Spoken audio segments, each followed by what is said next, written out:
What is up, everyone, and welcome to another Venruki video. In today's video, we are going to talk Mage Legendaries. Now, a lot of people ask me question, what legendaries are you going to go? Which is the best for Frost? Which is the best for Arcane? Which is the best for Fire? I played a lot of beta. I've done a lot of research on this, talked to a lot of other top mages, and I've come to my conclusions based off of that information. And basically, that's what we're going to talk about in this video. We're going to talk about what are the best overall legendaries for all three specs. Is there a legendary that is kind of just well-rounded for them all? And hopefully answer any of the questions that you guys do have about these legendaries. All right, ladies and gentlemen, I do want to give a big shout out to the sponsor of today's video, Manscaped.com.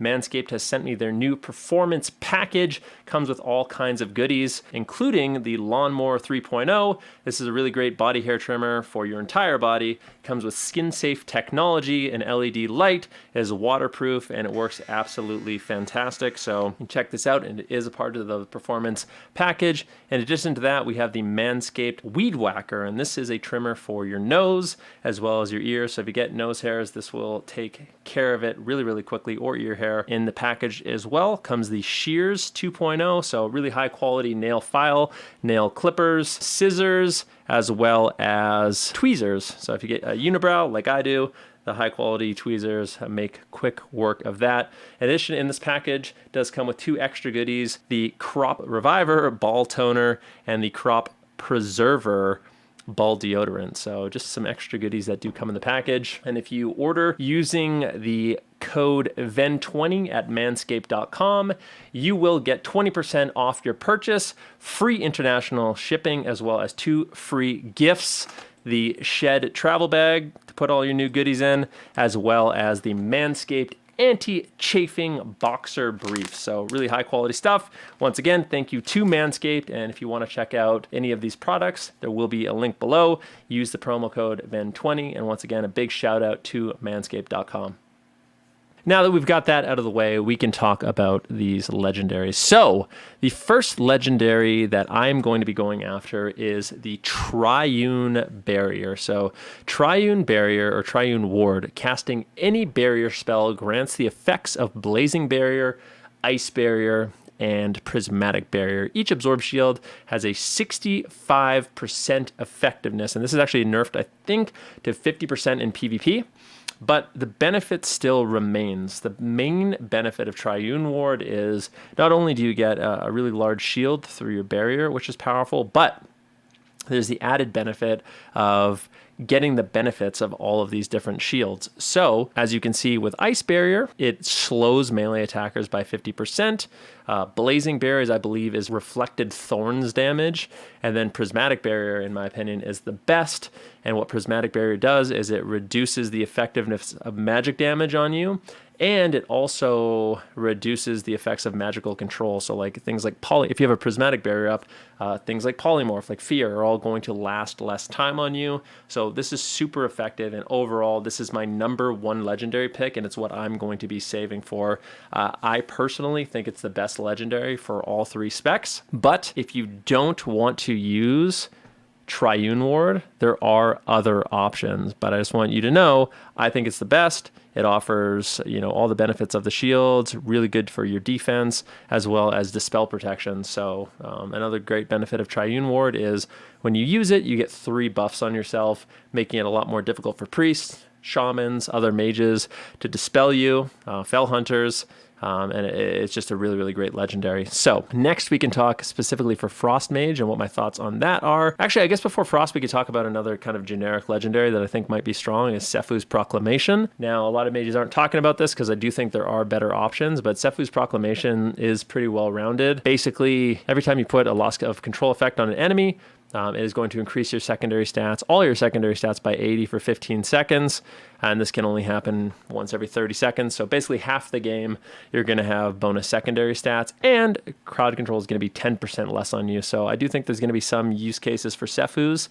And I was actually considering making it myself this first week, but I opted to just save and wait for Triune. So those are kind of the 2 generic legendaries that I do think might end up being useful. Sefu's less so than Triune, but definitely something to keep in mind. Now, specifically for Frost, out of all the legendaries, so out of Cold Front, Glacial Fragments, Freezing Winds, Slick Ice.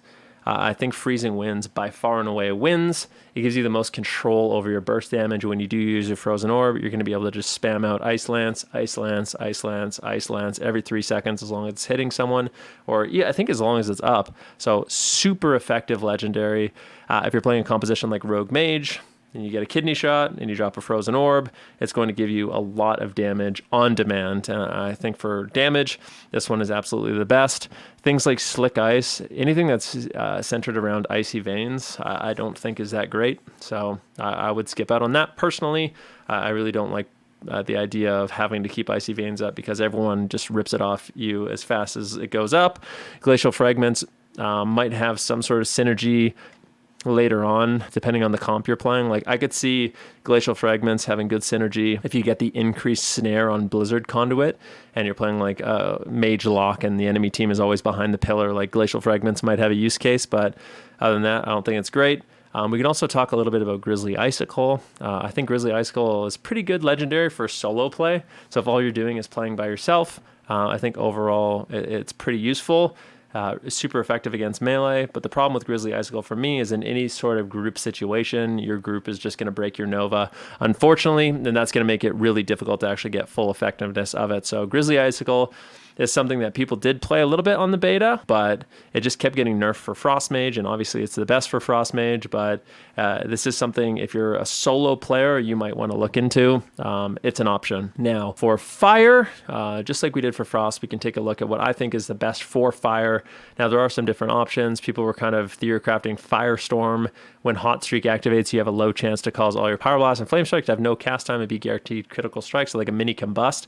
But I don't think it's great. And the reason I don't think it's great is because it's too random. It's a really low chance for it to happen, and it might just happen at the wrong time when you don't have damage available. And in my opinion, most of the comps that Fire Mages excel at are all about putting your damage out at the right time, and that is why I think Fevered Incantation is by far the best for an offensive legendary. Each consecutive critical strike you deal increases critical strike damage you deal by 3% up to 15%. So basically, while you're already ripping them up with your Combust is just going to hit harder and harder by the Fire Blast that you crit, by the Pyroblast that you crit, by the Meteor that you crit, and this synergizes really, really well, and it happens to also be the best in PvE right now, so you know it does a lot of damage. Sun King's Blessing, I don't think is great, as well as Molten Sky Fear, I don't think is great. So for Fire, I recommend you go Fevered Incantation, and then last but not least, of course, Arcane.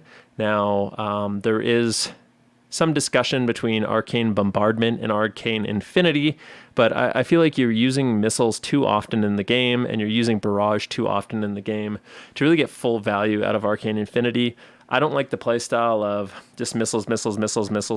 I feel like Arcane Mage, normally you're using Barrage very often. Barrage is going to give you Chrono Shift, it's going to snare people, and it's going to allow you to do more consistent damage in the game. So I think the one that makes a lot more sense is Arcane Bombardment. Gives you a big execute on your Arcane Barrage, and this is going to be really, really strong with stuff like... why can't I think of it right now?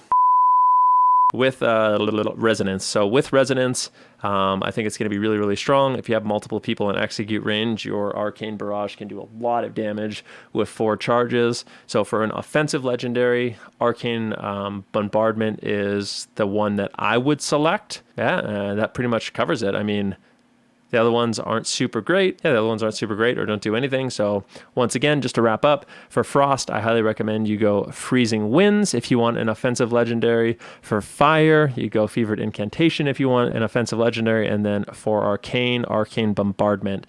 Now, the 2 general legendaries and what I think is the best, just to wrap it up, once again, is Triune Ward. That is what I'm going to be waiting for. You don't have to. If you want to get an offensive legendary, you like that playstyle more, maybe you want to do some PvE. Because the one thing about Triune Ward is it basically has no value in PvE at all. It's going to suck in the raid. It's going to suck in dungeons. So keep that in mind. This is strictly PvP, but I am going to be saving for it. And also, I think there will be some use case for Sephu's Proclamation. So if you want to pick up a first legendary, you can actually get Sephu's if you want. And I just want to reiterate once again, for me, I'm a mage that likes to play all 3 specs. So going into the spec specific legendaries isn't something I'm going to do right away. I'm going to get the broad general legendaries first, like Triune, and then depending on what I'm having the most fun with, my partners that I can play with, I'm going to pick up a Frost or a Fire or an Arcane legendary. So that is my plan. Hopefully this clears up some of the confusion around Mage Legendaries and PvP. I'd love to hear what legendary you're going with, what your reasoning is. If you guys have any more questions, feel free to leave it in the comment. If you like this video and you want to see more stuff like it, give it a like, follow the channel, and as always, we'll see you in my live stream. Thank you very much for watching, and have a great day.